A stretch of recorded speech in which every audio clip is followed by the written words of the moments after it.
when the light is subsumed by shadow, when the fountains fill the sky, all will fall into chaos. The Titans will take form from the fountains and envelop the land in devastation.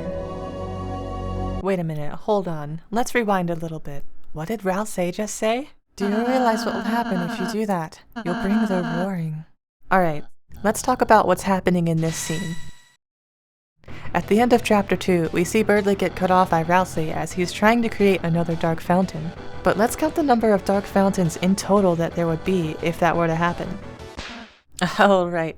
Thanks for reminding me, Ralsei. Before we get into this theory, guys, I need to give you a guide on how this video will go so you know what to expect going forward. I will try to make a conclusion and make one theory that has a good amount of evidence to support it. That theory will be about the fountains, and I'll talk about that first. This video won't be a deep dive on that theory though. I'll talk about a lot of things from the game, but not in a full theory amount of detail.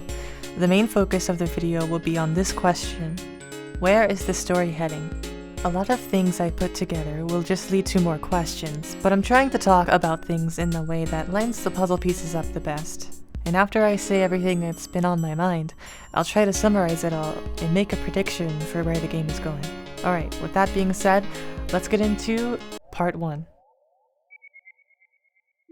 Ralsei said the roaring would happen if Berdly created that fountain in the Cyber Dark World. If that fountain were created, then there would be 4 fountains in total. Keep that in mind. The other 3 fountains would be Castletown's Grand Fountain, the Cyber World's Fountain, and we later figure out that there looks to be one in the bunker as well. And this is most likely true because the imagery we get when it's open at the end of Chapter 3. You see the Dark World little smoke clouds coming out from as if there were a fountain in there, just how we've seen coming out of the Dreamer house.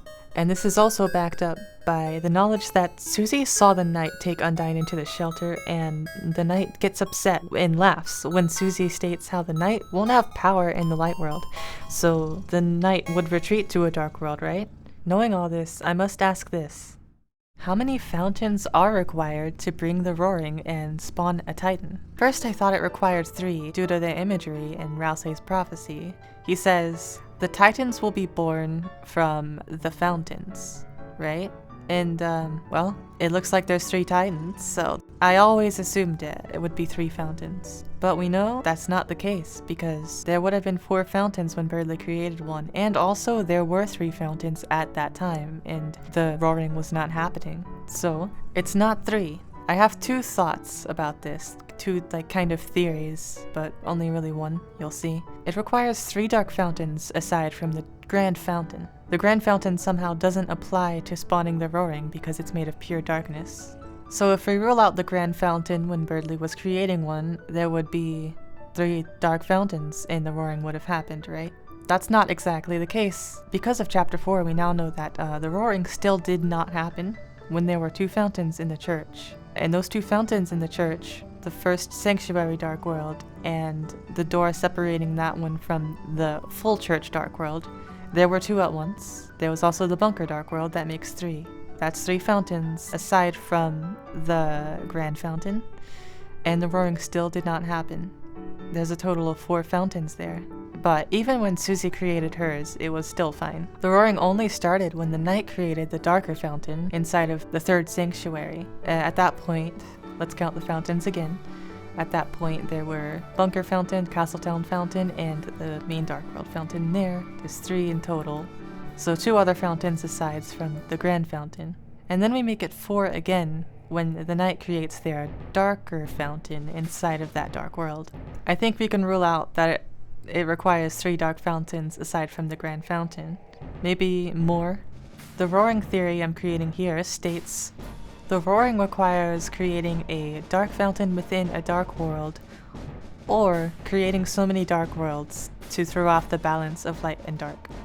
I also want to bring up If there were only one dark fountain, for example, the Castle Town's Grand Fountain, could you then make a darker fountain inside of that dark world and not throw off the balance of light and dark? Could you then go into that fountain? How many dark fountains does it require to create the roaring? We just know you have to throw off the balance of light and dark.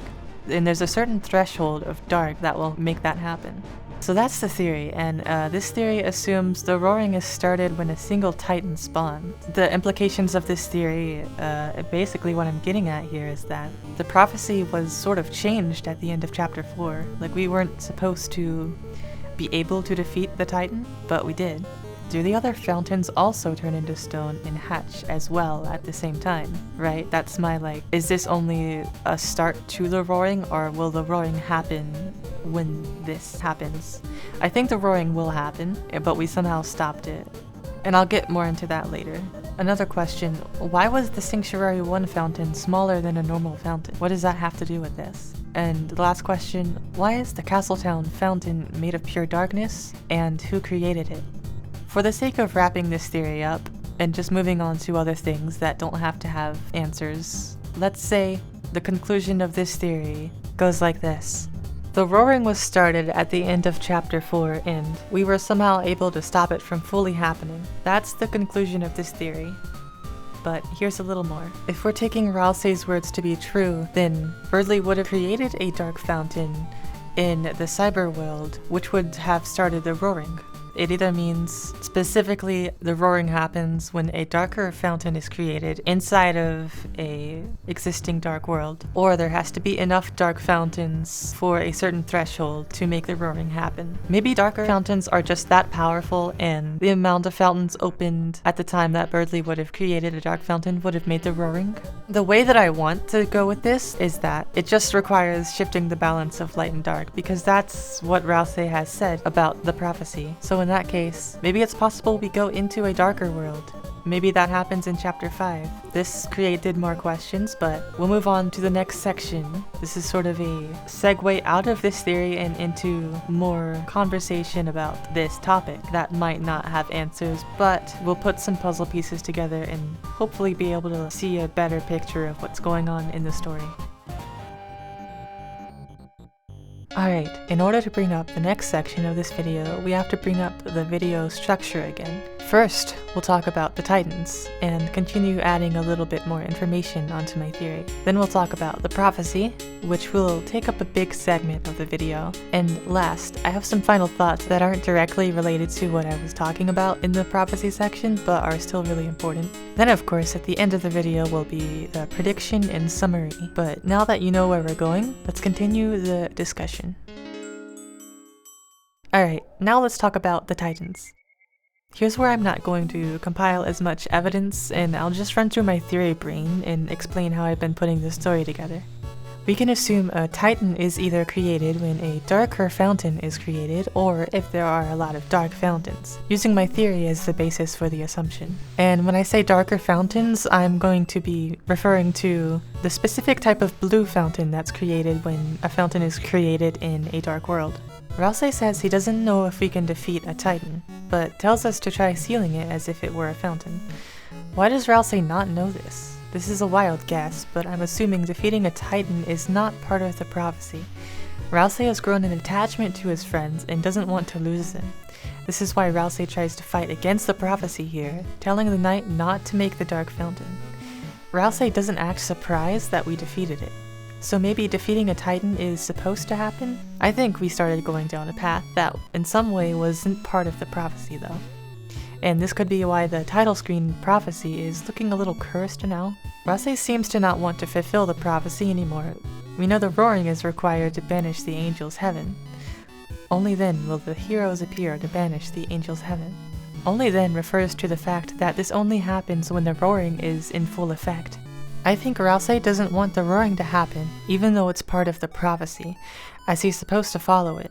The roaring wasn't supposed to happen in chapter 2, and that's why Ralsei was against it then. He probably hadn't gained a connection to the heroes yet. The roaring was supposed to happen in chapter 4, but by this point Ralsei got attached to Susie and Chris. He has feelings and doesn't want to go along with the prophecy anymore. What Susie says later is something along the lines of, none of us would let that happen. I think the "that" she's referring to is sealing the fountains permanently. That is what banishing the angels' heaven means. With the fountains gone, the Darkners and Rouse would no longer exist. And so now it's time to get into the prophecy proper part of this video. And strap in because there's a lot to talk about here. The angel, banished, will finally meet with its desire. At World's Edge, 3 heroes appear to banish the angel's heaven. The save points look like the Titan's face, and the Titan has angel wings. I think this is more evidence that the angel's heaven refers to the heaven of infinite fiction, the Dark Worlds. However, too much fiction would throw off the balance of reality and fiction, and reality would become a world that doesn't exist, destroying reality. Gaster is either in control of the save files, or his program allows us to control the save files, but either way, we know they're associated with him. What if it could get darker than dark? I think the darker fountains are the manifestation of this idea, but these worlds are unstable and create things that wish to only destroy. This could be why Gaster is shattered across time and space. Gaster fell into his creation. Maybe he created the darker worlds? This is also why Des is a fragment of herself. They both fell into the darker world, but because Gaster is from Undertale, what happened to each of them is slightly different. This all lines up pretty well. It's why I want to explore the idea of going into a darker world. It might be where Gaster is, and it's probably where Des is too. The sound in the bunker might be some machine Gaster created. This is a good opportunity for a theory on how Gaster fell into his creation. I think his creation is the darker worlds, since there are some auditory motifs associated with it. If you're near the bunker, you always hear the slowed down version of Entry 17, and in the Dark World, if you call the phone, which we know from Spamton lore is associated with Gaster, the sound here is also the Entry 17 sound.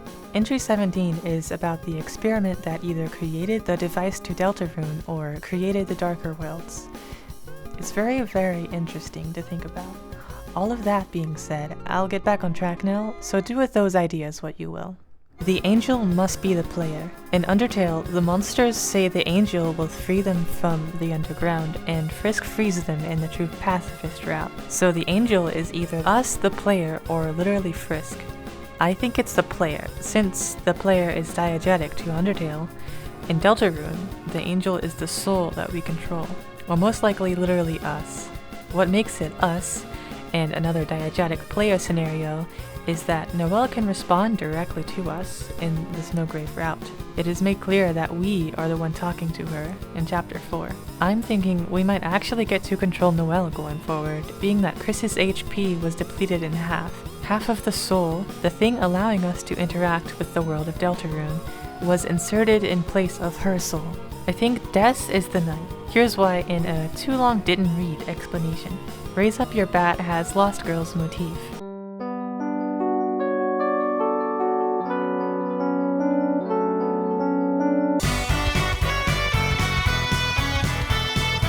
And Lost Girl is associated with the Lost Girl, Des. The knight's sword looks like a baseball bat, and the knight has antlers. Mention how the Black Knife song probably has Des's motif, the Lost Girl motif.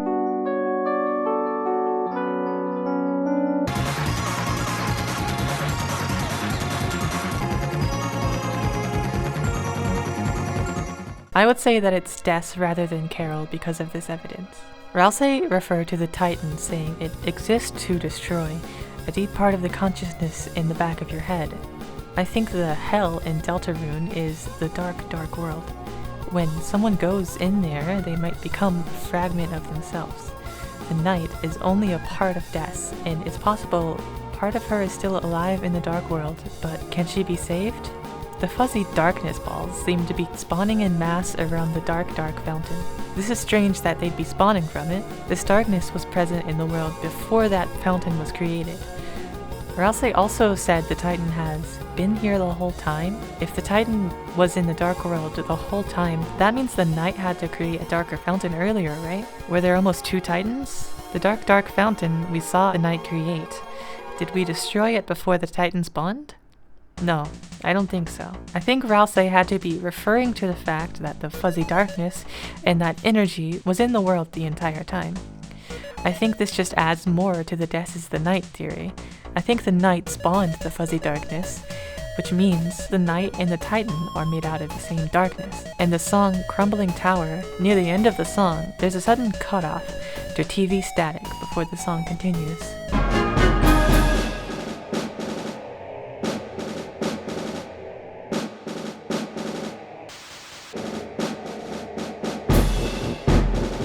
Very reminiscent of Spamton's glitchiness in his shop when Death speaks through him. The night has to be Death, and Death must have fallen into a darker fountain. Only Chris can seal fountains, and only a human soul, as far as we know, can do that. But Chris probably doesn't have a soul. They can barely pilot their own body without the heart-shaped object that we control. Without a soul, Chris cannot seal fountains. However, it seems like Carol knows about the soul and is trying to stop the soul from knowing her plan. Someone may have been hiding in the closet in the church, either Carol or the knight. That's why Chris didn't open the door. They don't want the soul to know their plan. Carol is insistent on that. Alright, that's the end of all the information I prepared for that theory. But I have one more small prediction to add on to this part of the video. The weird route will have a different ending. Possibility 1. The game will either end at chapter 5, or that's where the last weird route happens before you're locked in for a different ending. In Susie's Dark World, there are 4 people in the prophecy, and one of them seems to be referring to Noelle. The sword route also has a Deltarune with 4 symbols, so the weird route will follow a different prophecy. Possibility 2. You will find Death in chapter 5 on the weird route, but not the normal route. That's the theory. There's probably more evidence for that, but I'm moving on. The pace might be a little faster from here on out, but we are now moving on to the next section. Lost where the forest would grow, the children followed the pointed tail. Gaster is associated with hell with the number 666. Alright, the sort of like pixelated secret boss that we fight in chapter 3, I am going to refer to that as Nightmare or Mare, because the song that plays when you fight them is called Eram, and Eram backwards is Mare. Nightmare knows something about Chris. Without play, the knife grows dull. Chris has some sort of violent backstory that they had to go to therapy for. Chris has forgotten the Eggman. It seems like Chris might remember something if we keep finding the Eggman, which might give us more lore on the time the children went lost in the forest. The Eggman is associated with art therapy, and Chris probably had to go to therapy after what happened at the bunker. There was someone I'm trying to help, from the Valentine's newsletter. Though the Eggman is often forgetful, is it because the Eggman is shattered across time and space, kinda how Gaster is? The Eggman can only speak now in Chapter 3 Man Country, but they show up in between worlds, kinda how Gaster does, and they can't speak in those places. This might be the same with Gaster only being able to speak through the device that connects us to Deltarune, and we saw Death speaking through Spamton, but a part of her is lost in the Roaring Night. These spaces between worlds seem very reminiscent of how Gaster was said to shatter across time and space. I'm still unsure if Man is Gaster, but since Gaster was shattered across time and space, Crackhead theory time, Man could be a part of Gaster, and maybe what we see of Gaster talking to us was before he fell into his creation, guiding us from his device. That's a wild theory and brings up time travel stuff, so I won't get into it. Who is Nightmare/Mare? Are they the second knight? The Roaring Knight does have a 1 on their chest in their final attack. Does that mean there are 2 knights? Chess is played with 2 knights after all.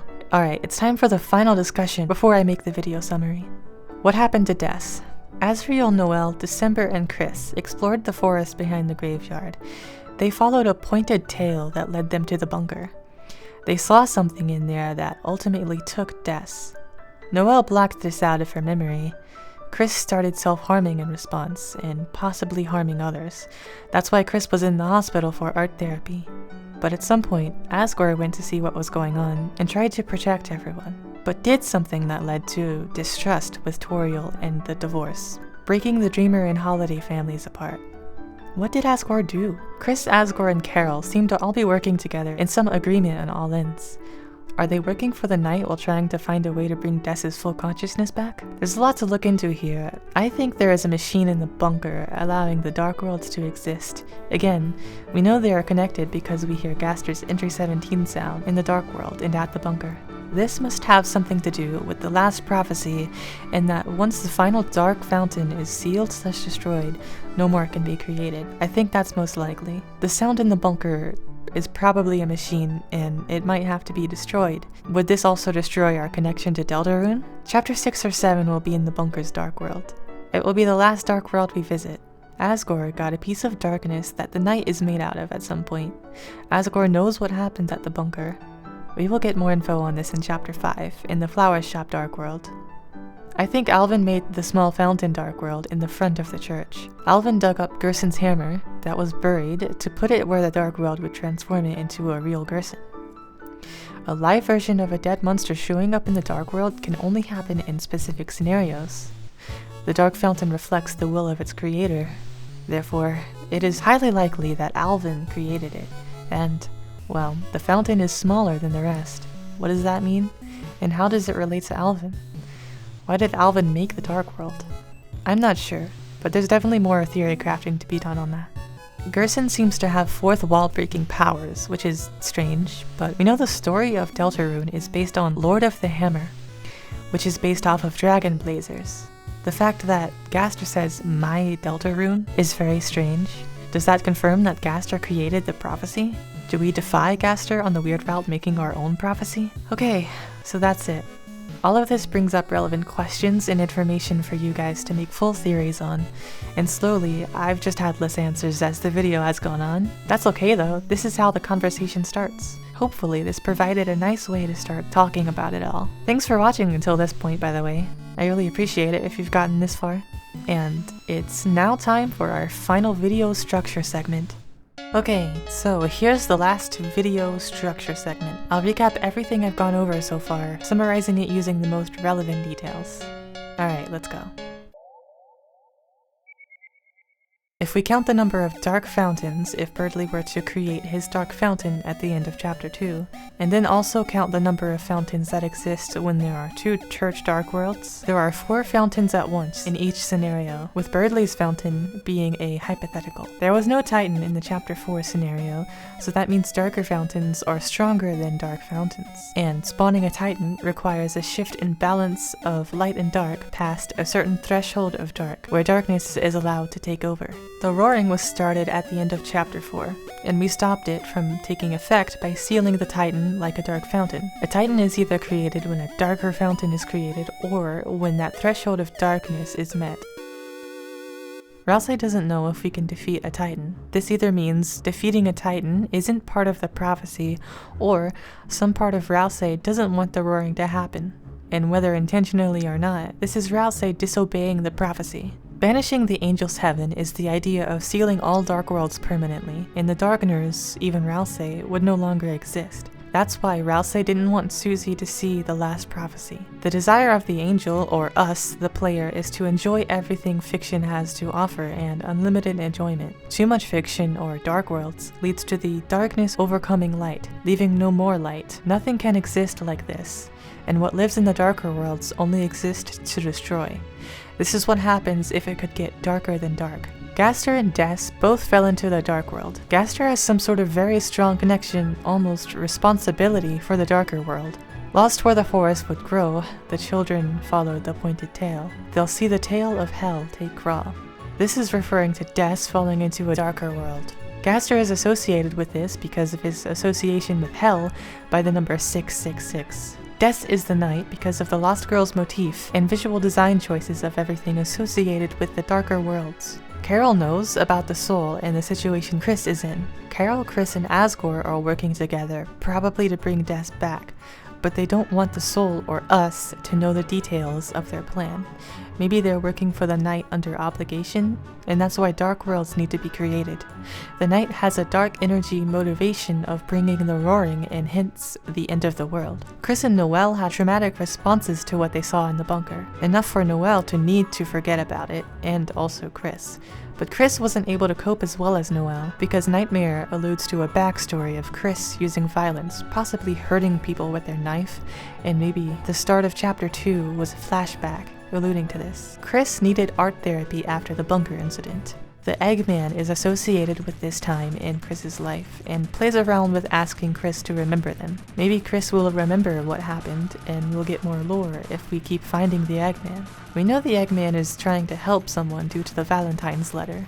The Eggman might be shattered across time and space like Gaster, since they show up in weird places and can only speak in man country. Man could be a part of Gaster after he fell into his creation, and with the mention of time in space, the Eggman is the current version of Gaster, who is forgetful, whereas the Gaster in the program talking to us throughout Deltarune is before he fell into his creation, from a time where he's trying to guide us to save Des. Asgore came to check out what was happening at the bunker and tried to protect everyone, but what he ended up doing by mistake could have led to Des falling into the darker fountain.